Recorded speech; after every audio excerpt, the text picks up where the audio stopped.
Eivor's here!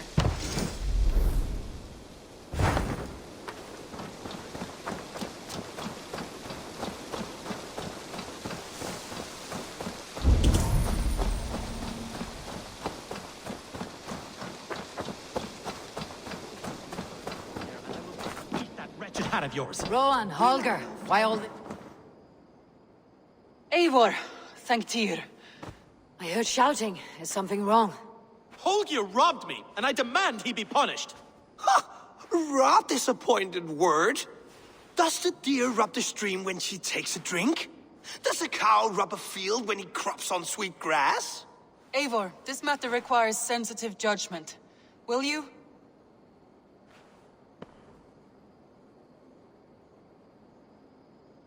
Of course. From the beginning, please. Well now, there is no excuse too small, I see. Nothing to keep you from coveting that seat, is there?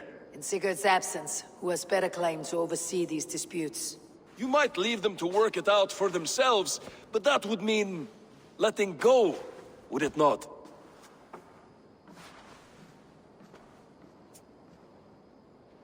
Please start again. Tell me all that has happened. I will start. I have been falsely accused by this Saxon Philistine. A filly what? Are you mocking me? Silence, please. I'll hear both of your complaints and render a decision, awarding compensation if needed. Understood?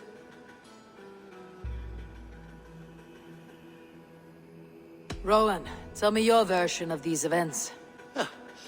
As you are aware, Holger and I are neighbors. Near enough that I often catch him at my stables, stealing my tools. Borrowing. Holger, let him speak. Stealing, borrowing. My point being, I have always allowed him to use whatever he pleased. I greatly admire your Norse generosity and had hoped to match it. But this morning, Holger stretched the limits of my grace. Entering my stables for their feed, I found my most beautiful, gentle mare stripped of her tail.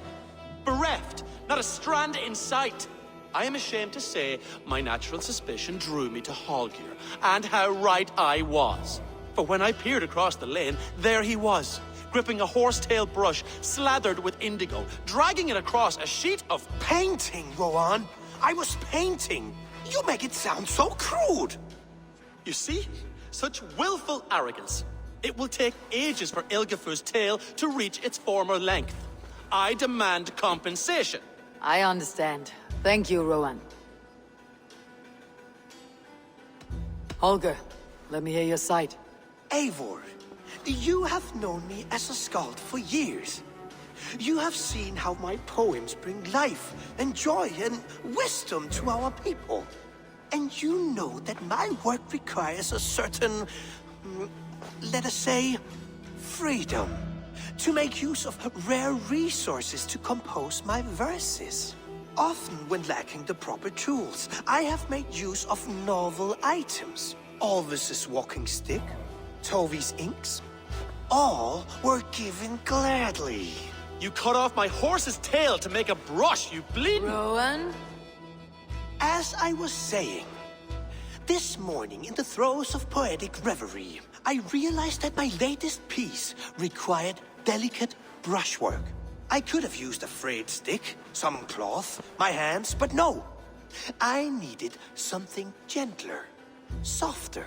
To make a perfect brush, I needed the fine hairs of a well-raised horse. And so I availed myself of a local resource. You clipped Alfgafur's tail to the rump without asking. It was early. I did not wish to wake you. Thank you, Holger. I believe I understand your position. I believe I have heard enough. If you'll... My horse looks like a fool, Eivor. No handsomer than a donkey now. You must do something. Do not conflate hair with beauty, Rowan. She remains radiant. Elgifur's hair will grow back in no time. Quiet, both of you. Now listen. Holger, Rowan is clearly in the right. You sheared the tail from his horse without gaining permission. I borrowed the tail. Borrowed!